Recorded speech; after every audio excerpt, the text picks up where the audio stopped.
So what's the secret of popularity of Najdorf? Why is being employed by players at all levels? Why virtually every leading player tried Najdorf? Some of them were Najdorf's faithful followers for their entire life, like Boris Gelfand or Peter Swidler. Some of them played it on a regular basis, like Fischer or Vasily Ivanchuk.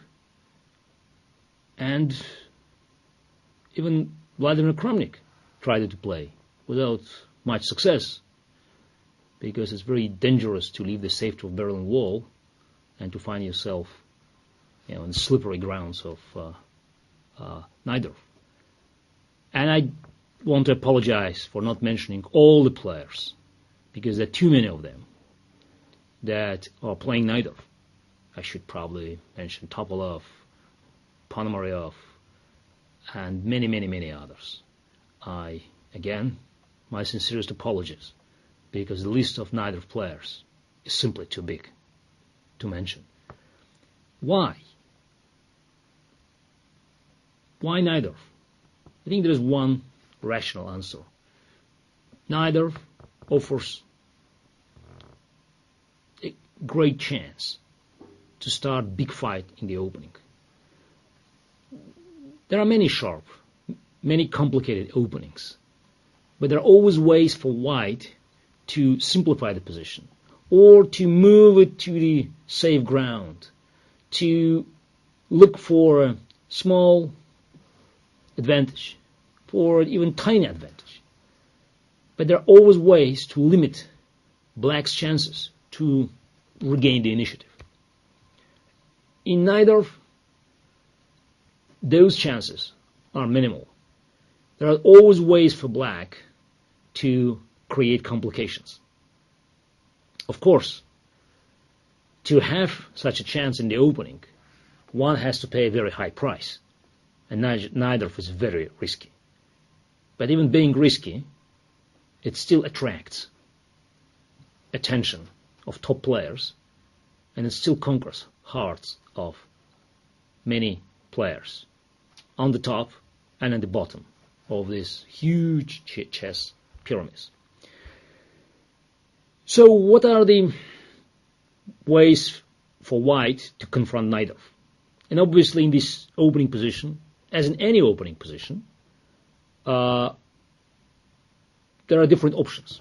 Some of them are very sharp. It's a direct approach. Let's refute it. Let's kill black for not developing the pieces in the classical fashion, but just playing with the pawns and trying to have the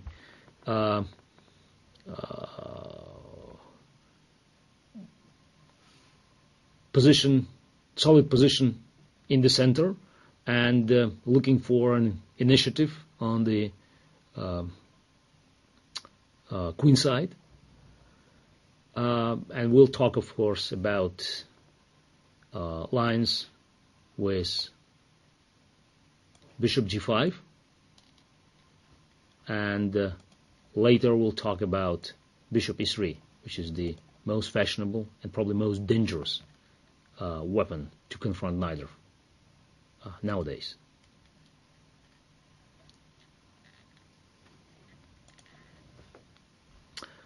But one can choose quiet moves. Bishop e2,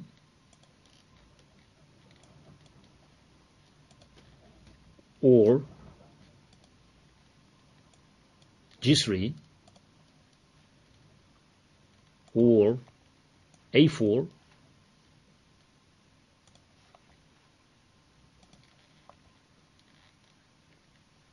or you have sort of middle approach by playing f4, which is probably not the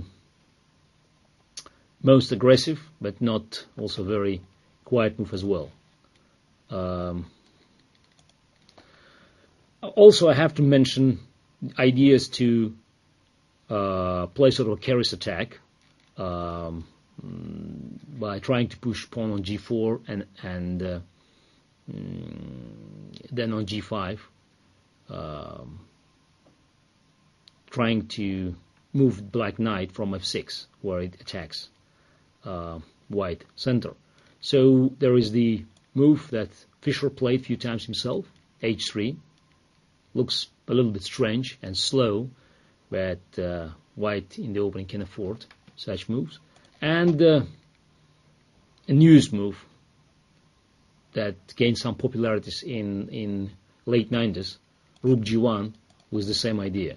Also sounds or looks strange, but again, white can afford such experiments.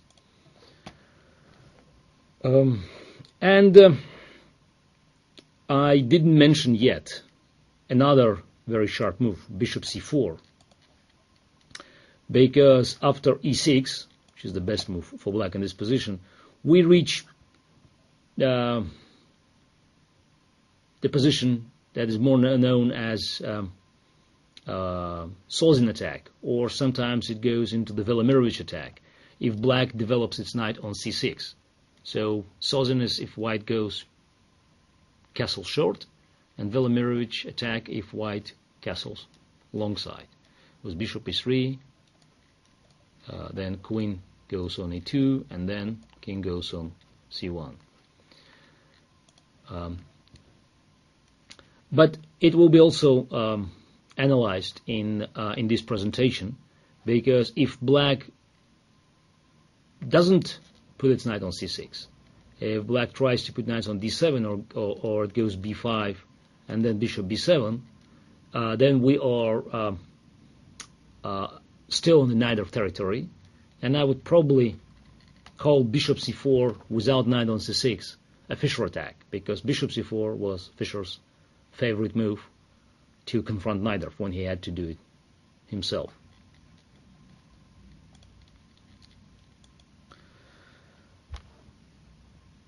I have also to tell you in advance that in many lines I will avoid any discussions about positions arising after e6, as say bishop e2, e6, or f4, e6, or bishop e3, e6 as well. I consider these positions part of a Scheveningen opening, and that deserves a special discussion, a special chapter, because Scheveningen on its own, it's a very complicated and very interesting and productive opening, which I've been playing also as part of my Najdorf weapon stockpile for nearly 30 years. The only positions with e6 that we'll analyze will be positions after bishop g5 or positions after bishop c4. Otherwise, we'll stick with classical Najdorf, which is identified by black's pawn on e5. So after bishop e2, after bishop e3, after f4, after a4 even, we'll consider only move e5 for this presentation. So black plays e5, and that limits a little bit the scope of our research in this series, but trust me, it will lead us anywhere in the greatest jungles of the opening theory, where black has weakness on d5 when the pawn goes on e5, but it has so many different ways of creating counterplay, and both sides always enjoy number of opportunities, and it's very much up to your own skills, creativity, energy to make the difference in one given game, even despite the length of your opening preparation.